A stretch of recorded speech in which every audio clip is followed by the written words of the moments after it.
Igbo ndị bana gị ekenekwa m ọnụ biko vidiyo anụnwa ya dị nke enwere ihe na-eme na social media mmadụ na-abụ na-enwe issue ego ndị summer best Arab money na ndị otu a na-enwe issue ego amarọ m onye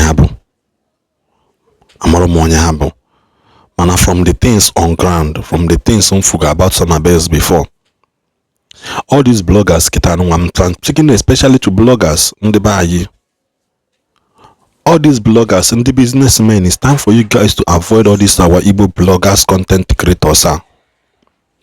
Some of them are Igbo mother. I keep saying this. Some of them are Igbo mother. And then how ya about potasic ambassador cause and I yala ambassador. Onobuna one table ya but now connection with one big man or the other because only problem online can them mother but they are not doing this because they like you. They are doing this because any the hakotolu okwu on okwu ha ejije nka ka afu big man na yochitele ha on their behalf. They are just doing this for their own selfish interest. Now nezi ihe na adano. Imagine a blogger na asị gị no ya agba voice note gị na anwụ. No ya agba na ekwu okwu ime nka agba voice note gị, play voice note gị, ihe niile ihe nwana agba blog a threaten a businessman nwe office, nwe shop, nwe ebe ọ na-alụ. Just because you give that person access to your life. Access. Atakwa me a lot of big men I put I forget the name you before on yourself a kwete malado umago before on your kwete dika giniana bonokon around to take them time because people have done worse to them, especially these our Igbo brothers. Una febe one issue that can be sorted out.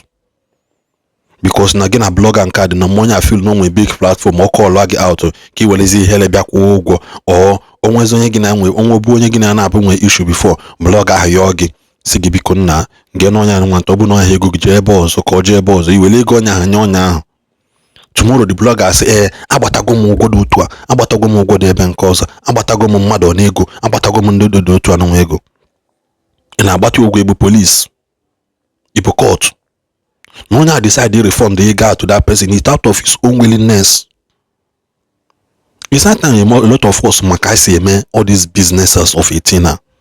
You know na kata nuguna for bubi kubana chief priest ha na ato ezonukpu obi sisi money ha kesi ha ka na ekwu okwu ego business emen ka refund we ga refund honka. No that don't have all those to every average businessman. Every businessman na-enwe return match. Enwe nke a na-akpọ return match na business. Nwekwa nke a na-akpọ delay. Nwekwa some customer that things will be sorted out amicably. Mana because of all these bloggers and their selfish interest. Blogger na threat no ya agba business, no ya agba voice again. Happy ka ogba na nwe ikpuli akpochie. Ogba ya kpam. Ikpuli akpochie dị anụ ha tofu eki. Ogba ha ani agbam. Echele atu akwa igba ya ejide inwe ya na sell tufu ediki. And some of you need to be caution about all this our dangerous bloggers ha no dey everywhere. Ijo TikTok ha na aba kwa ya egbu ka esi no nwere ihe ọzọ ichụba onye akịta ya mfa address ya. Most of them have more of the strength how to do more of the strength of business how with their mobile phone. They don't know how business is being conducted. In a blog, I mention you go 100 million, 200 million, 80 million, 100 million, 150 million. It's a very huge amount of money that can be sorted out. A businessman never be loss before, and you as a buyer, you want to go loss. Man, imagine the loss businessman compare a buyer. And when he feel like this, okay, in order to for do a job between one and one, una settle okwa. Malan today that all these bloggers are not talking for your interest. Some of them na trap baha. And it's time for these bloggers no onye potasini na eme ambassador nka because kunu si alata mmadụ bụ bia go igolu onwe ihe mena igwa personally I will bring out your money. It's time for everybody onye blogger ọbụla kwere ati were na okwute tugbuo ya. Also gini mmadụ advert onye mmadụ ihe ọsị gị ịbịa go inwe any problem ịgwa m ka nye were okwute tugbuo onye and revoke his contract with you. Ọ bụ na unu nwe contract with him or her, revoke it. Only nweta this video, share this video, go lute Arab money and the summer best autos aka. Go. The first advice I will give to both of you is run away from content creators like Jpac, Wagaji, and their cliques. The greatest mistake Unumelu is falling into the hands of Wagaji, Jpac, and those clique of content creators. Mankewani, no China. That is the greatest mistake Unumelu. Because Manguwa Arab money. Ta. Owoluna G-Wagon Igbo Summer Best. Na mu Summer Best amu. Echi niile olugharị ya side go. Ifo ya agbaghị owo na-ejere ijego G-Wagon. Ọwụrụ old model G-Wagon nke ijego. Amụọmụ ụbọchị ndị be anyị ya understand that business dispute, money dispute is not best settled on social media. I keep sounding it without even minding who is involved. Any business transaction go na mmadụ nwelu, any money transaction go na mmadụ nwelu, social media is not a court of law. Amụọmụ gburu na ya da abụọ ya. Social media is not a court of law. Iburi ebubata ya na social media, bloggers like Jpac na Ndot, where we make money out of you at the end of the day. Iluzulu Google content creators look at Jpac ha. Will they again because they will keep twisting that okwu after na at the end of the day na he exhaust to go from side this summer best. They will turn to your own side. So unu made the greatest mistake of your life by trying to come and wash your dirty linens outside. Only the worst set of people anywhere at this social media. The worst set of them. Number one is that these are not the men gonna handle with size. With size. Oblo because of with size can you efo ka soma ka kelafa ya Wagaji si we na agwa soma best okwu na live stream ha na-eme. What a good that kind of insult. What that kind of insult. Business na-enwe ups and down by in a use banks today. Ụfọdụ ime withdrawal a debit you ijewe okwu na bank o meho ka equity from that bank. Ụfọdụ ịchọ ka use your bank app your own money you cannot do transfer ijegba mbibi. There are a lot of inconveniences I may receive from banks, yet it is our own money. There are so many inconveniences I may receive from this social media network, yet it is your own money, it is your own data. You are unable to use it simply because they are serving a lot of people. There are bound to be technical issues. Some they will fix, some, just like that. So normally, the kind of businesses of Dubai, there is hardly a businessman now attending to people in large numbers. I who complains here and there. I am not trying to justify anybody in this. But what I am saying here is, let us always look for a way to settle our differences. Now, because of the outburst, whatever that made either Summer Best to carry that matter to the social media or Arab Mommy to carry that matter to the social media, at the end of the day, all bloggers couldn't feed. And there is a lot of things bloggers use for over the time. Even at the end of the day, no do zero. Echimine, when Arab megari if you can coach your motor on aba. Can coach your motor on aba. Go na Summer Best, megari ife asego okpori nke a na-eme ndị mmadụ nye ego rie.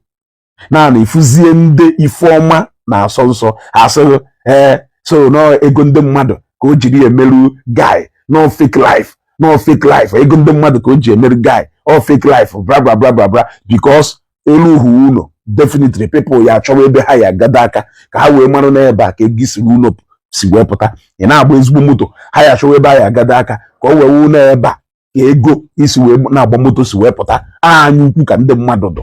Go at the end of the day onye nwe that genuine interest to reconcile two brothers see from the same community, two great sons of Umuobo community only single interest to reconcile both of you. What they want to do is to take advantage of that situation. When will our people learn? Gonna mmadụ nwa okwu ife gbasara ego or business. Iwe feed unu na social media ka ihe abịa unu settle ya. You are making the greatest mistake of your life. You are making the greatest mistake of your life. Arab money, some are best. You people should run away from Jpac, Wagaji and their lives. Those guys squad hard okay. So sasreka hanako. They feed on controversy. They can never maintain peace anywhere. What they are looking for is money. They are money hunters. Which day are you people going to understand that they are money hunters? You gotta go? Arab money. You are a big guy. You can handle your own issues. So my best. You are a big guy.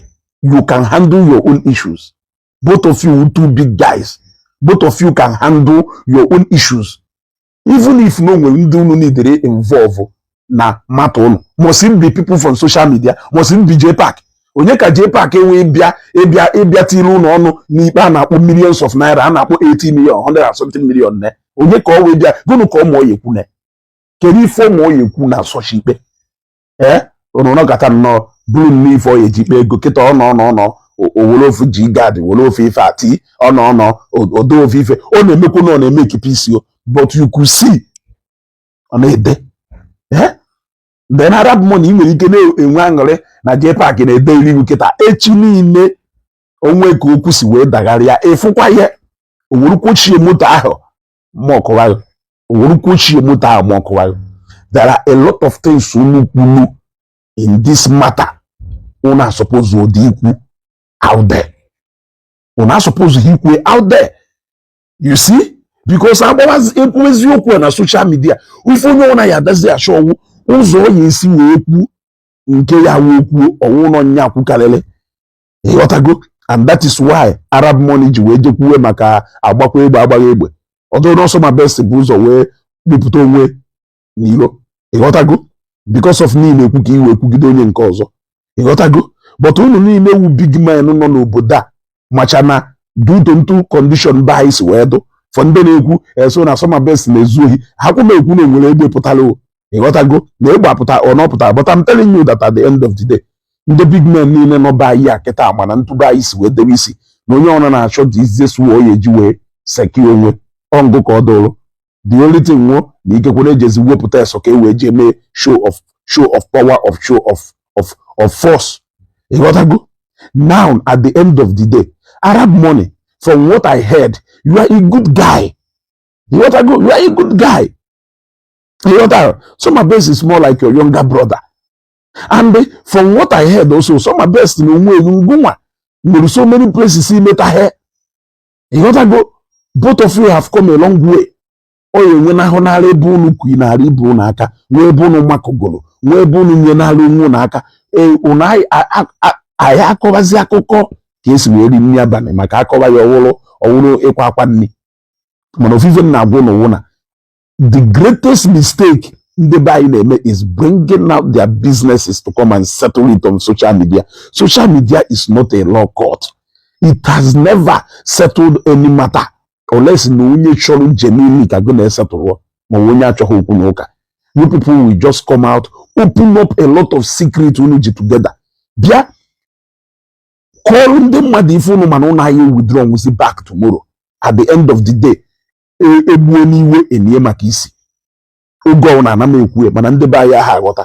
let us quit settling our businesses na social media.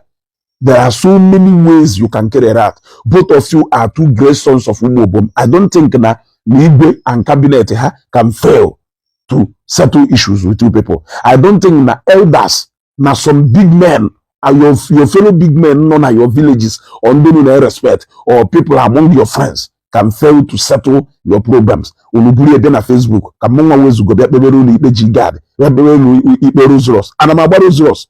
Can go down his moto madanyo. We will be able to ipe Rose ni ipe mebaj. ọ ịbịa kpebere unu ikpe 80 million na ikpe 100 million ọ igbu unu buje elu Jpac ya ka abịa kpere unu afọ na ụsọrị yo afọ na ụsọrị amam ụbọchị ndị be anyị ya amụta ife Arab money and the Somadina. You people should run away from this clique of people involving Jpac is in a matter very sensitive information as this. Unu na-egbu onwe unu ọkwa anyị nwa na-eji aka ya ashipụta onwe anyị ọkpa n'ilo mmecha ya sị na ndị mmadụ na-eme anyị unu jikwa aka unu kịta chịrị ọkpa unu niile na-achịpụta n'ilo.